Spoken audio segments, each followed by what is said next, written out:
अस्सलाम वालेकुम, welcome back to my channel. कैसे हैं आप सब लोग? आई होप आप सब लोग होंगे बिल्कुल खैरियत से और मैं भी अल्लाह का शुक्र बिल्कुल ठीक-ठाक मज़े में। तो जी नया दिन और नए व्लॉग के साथ हाज़िर हैं आपकी खिदमत में। तो यहाँ पर जी आज बहुत दिन से जो है ना किचन मुझे ऐसा लग रहा था कि किचन बहुत ज़्यादा गंदा-गंदा हो रहा है।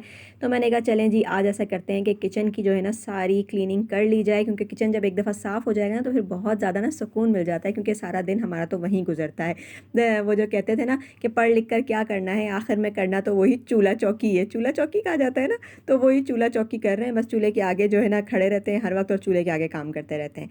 और यहाँ पर जो है फिर सारे जो किचन के बर्तन वगैरह हैं वो सब धो रही हूँ। अब जिन-जिन जार्स में जो है मसाले रखे हुए हैं उनको सबको मैंने निकाल के तो नहीं धोया, बस मैं ऊपर से बंद टाइट बंद करके उनको धो लिया। उसके बाद अब मैं ये कर रही थी कि उनको जो है खोल कर ना अंदर से भी देख रही थी कि किसी में अंदर पानी ना चला गया हो, तो उसको बैठकर जो है ड्राई कर रही थी। और यहाँ आपकी बहन धूप में ही बैठ गई थी, पागल हो गई थी, दिमाग पे ना वो गर्मी चढ़ रही है। यहाँ धूप में बैठ गई थी क्योंकि ना मौसम बड़ा अच्छा सा हो रहा है, बादल ना आ रहे जा रहे थे, तो वो फिर मैंने कहा चले बादल आ रहे जा रहे हैं, वो जब मैं जाऊँ तो बस धूप आ जाती थी। वो कहते हैं ना कि वो सर मुंडाया नहीं कि ओले पड़ गए, तो वो वाला हाल था। तो बस जी बैठे-बैठे काम कर रहे थे। जब काम करने में लगे हुए हो ना तो फिर आपको पता ही नहीं चलता कि आप क्या कर रहे हो। बस जल्दी-जल्दी यही होता है, एक ही धुन सवार होती है कि जल्दी-जल्दी फटाफट से किसी भी तरीके से ना ये काम सारा निपट जाए, जो इतना सारा मैंने खिंडारा फैला दिया है ना, तो ये सारा खिंडारा ना किसी तरीके से ना तोड़ पहुँच जाए, पंजाबी के थोड़े-थोड़े लफ्ज़। तो ये वाली कहानी थी। बस ये देखें फैलता ही जा रहा है, किचन में इतना ज़्यादा सामान होता है कि बंदा ना कर कर के थक जाए। तो जी आज बात करेंगे हम हसद और जलन के हवाले से, जो कि हसद और जलन जो है ना हमें हर जगह देखने को मिल रहा है, हर जगह देखने को मिल रहा है। अल्लाह, मेरी जेठानी मुझसे इतना जेलस होती है, इतना जेलस होती है, इतना जेलस होती है कि मैं आपको क्या बताऊँ। मेरी जेठानी मुझसे जेलस होती है। अल्लाह, ये क्या टॉपिक छिड़ गया ना, बस ये टॉपिक छिड़ गया, पता नहीं कैसे छिड़ गया ये टॉपिक मुझसे। हसद और जलन की वजह से जो है ना वो अंदर ही अंदर खुद तो इंसान जो है ना जलता है, कुड़ता है, मरता है, खुद तो मर जाए मेरी बला से, लेकिन मुझ पे तो ना आपने ये हरबे आजमाए ना। तो जी आज आपसे शेयर करूँगी अपने दिल की वो बात जो मेरे दिल में बहुत अरसे से दबी हुई है। पहले तो मैंने बहुत सोचा, जब से ये जो मैंने जॉइंट फैमिली वाला टॉपिक उठाया था ना, तो बहुत सारे जो है ना लोग मुझसे बहुत सारी बातें पूछ रहे थे। बहुत सारे लोग इंस्टाग्राम पे भी आते हैं और वहाँ पर भी अपने दिल की जो बातें होती हैं वो मुझसे करते हैं। और तो जो है ना फिर मैंने सोचा कि चलें जी यहाँ पर भी आज शेयर किया जाए। और ये वाला जो मेरा चूल्हा है ना, ये चूल्हा मेरा जो है ना ये बहुत सारे लोगों को बहुत ज़्यादा पसंद आता है। ये मेरी सास का चूल्हा है और ये मेरे पास है। और ये देखें अब तक जो है ना वो पुराने टाइम का चूल्हा अब तक मेरे पास चल रहा है। मैं खुद भी खैर बहुत सुघड़ हूँ, मैंने इस चूल्हे को बहुत ज़्यादा संभाल के रखा है। और ये जो है ना इसकी क्वालिटी भी अच्छी है, खैर क्वालिटी भी अच्छी है, क्योंकि आजकल जो नई चीज़ें आ रही हैं ना वो तो थोड़े से अरसे में ही पुरानी हो जाती हैं, ख़राब हो जाती हैं। और ये इसका डिज़ाइन ऐसा बना हुआ है ना कि इतना ज़्यादा गंदा भी फ़ील नहीं होता। तो ये बहुत टाइम से मेरे पास चल रहा है। इसके नीचे की जो ट्रे है ना वो ख़राब हो गई है। तो बस जी हाँ, चलें टॉपिक की तरफ आते हैं वापस से वापस से टॉपिक की तरफ आते हैं।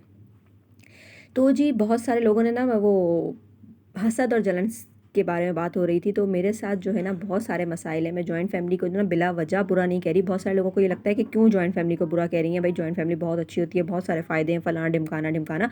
तो फलाना ढिमकाना ढिमकाना कुछ नहीं है भाई, मेरी कोई ज़ाती दुश्मनी नहीं है, लेकिन जो मैंने फ़ेस किया है ना वो मैं बता रही हूँ। जब जो जो मेरे साथ हुआ है वो सब मैं आपके साथ शेयर कर रही हूँ। तो मैं आपको यही बता रही हूँ कि मैंने तो जो है ना जादू टोने तक भी यहाँ पर फ़ेस किए हैं और अब तक कर रही हूँ। मेरी जेठानी जो है ना वो मुझसे बहुत ही ज़्यादा जेलस हैं। वो मुझसे क्यों जेलस हैं आई डोंट नो, बिल्कुल भी मुझे आइडिया नहीं है कि वो मुझसे क्यों जेलस हैं। उन्हें मसला क्या है? उन्हें शायद कोई ना बैनुल अक़वामी मसाइल होते हैं शायद उस टाइप का कोई मसला है। बिला वजह अगर कोई किसी से जलता है ना, जब ना भाई देखें, एक तो हम लोग ना एक साथ एक घर में नहीं रहते, हम लोगों के अलग अलग पोर्शंस बने हुए हैं। ये बात मैंने पहले भी आप लोगों को बताई थी, अलग अलग पोर्शंस बने हुए हैं। वो नीचे के पोर्शन में रहती हैं, मैं ऊपर के पोर्शन में रहती हूँ। खाना पीना सब अलग है, लेकिन फिर भी जो पहले दिन से उनको जेलसी है ना वो आज तक वहीं की वहीं है। पहले दिन से उनके और मेरे ताल्लुकात कभी भी अच्छे नहीं रहे। मेरी आदत ऐसी है कि मुझसे अगर किसी बंदे से नहीं बनती ना तो मैं उस बंदे से थोड़ा सा किनारा कर लेती हूँ और मैं खामोश हो जाती हूँ। मुझसे ना ये लड़ाई झगड़े नहीं होते, रोज़ रोज़ ना चिक चिक बक बक नहीं होती। मैं कहती हूँ बस जी आपसे अगर मेरी नहीं बन रही ना तो ठीक है, आप अपने घर खुश, मैं अपने घर खुश। तो मेरे वाली नेचर ना मेरी थोड़ी सी इस तरह की है। तो अब वो जो है अपने घर खुश और मैं अपने घर खुश, लेकिन वो अपने घर खुश हैं या नहीं हैं, बहरहाल वो मुझे खुश नहीं देख सकती। वो किसी भी हाल में मुझे खुश नहीं देख सकती और मेरी समझ नहीं आता कि इस मसले का क्या हल है, वो क्यों मुझे खुश नहीं देख सकती। जबकि माशाल्लाह से उनके 4 बेटे हैं, मेरी 4 बेटियां हैं, लेकिन फिर भी उनसे बर्दाश्त नहीं है। और मैं तो कभी-कभी ये भी सोचती हूँ कि अगर मेरे यहाँ बेटा होता और उनकी बेटियां होती तो फिर तो पता नहीं क्या ही हो जाता। अल्लाह तौबा पता नहीं क्या हो जाता। अल्लाह का शुक्र, अल्लाह पाक ने मुझे इतनी प्यारी-प्यारी खूबसूरत-खूबसूरत बेटियां दी हैं, तो मैं तो अल्लाह का शुक्र बहुत ज़्यादा खुश हूँ। मेरे हस्बैंड बहुत ज़्यादा खुश हैं, लेकिन उनसे ना मेरी बेटियाँ भी बर्दाश्त नहीं होती, उनसे कुछ भी बर्दाश्त नहीं होता, उनसे मैं बर्दाश्त ही नहीं होती, उनसे मैं बर्दाश्त नहीं होती, उनसे मेरे हस्बैंड बर्दाश्त नहीं होते। एक बहुत ही राज़ की बात है, बहुत ही राज़ की बात है कि बताऊँ या ना बताऊँ? अगर आप लोगों ने बहुत सारे कमेंट्स किए तो आपको वो वाली राज़ की बात भी बताऊँगी, वरना वैसे नहीं बता रही भाई, बहुत ज़्यादा सीक्रेट है, क्या पता कोई मेरा ससुराली बैठा हुआ देख रहा हो तो कहे ये बात भी यहाँ हो गई, तो बड़ा मसला हो जाएगा मेरे लिए भी। लेकिन जी चलें जी, जो सच है वो तो बर्दाश्त करना पड़ेगा, जो सच है वो है ना भई। आँखों देखी मक्खी हम कहाँ से निगलने, आँखों देखी मक्खी निगलनी पड़ रही है। बस अल्लाह से आप लोग प्लीज़ मेरे लिए दुआ किया करें कि मेरी किसी तरीके से भी इनसे जान छूट जाए। यहाँ मैंने बिरयानी बनाई थी और ये बिरयानी जो है ना मैंने आमना को खिलाई।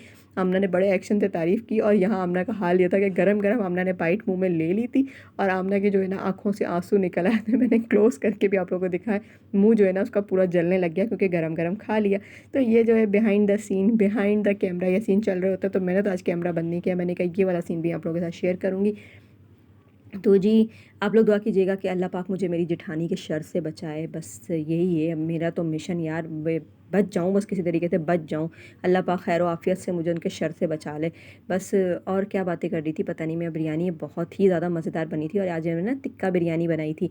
तो टिक्का बिरयानी बहुत ही मज़े की बनी थी। भाई किसी दिन ना सीरियस बैठ के ना मैं आप लोगों को ये सारी बातें बताऊँगी और ये सारी बातें ना सारी वो जो है ना एक मिस्ट्री जो क्रिएट हुई है वो सब मैं आप लोगों के साथ क्लियर करूँगी। लेकिन उसके लिए आप लोगों को मुझे बहुत सारे कमेंट्स करने होंगे, अच्छे-अच्छे प्यारे-प्यारे से, फिर मैं आप लोगों के साथ शेयर करूँगी। तो फिर मिलते हैं, जब तक के लिए अल्लाह हाफ़िज़ नेक्स्ट वीडियो में। जब तक के लिए अल्लाह हाफ़िज़, टाटा बाय बाय।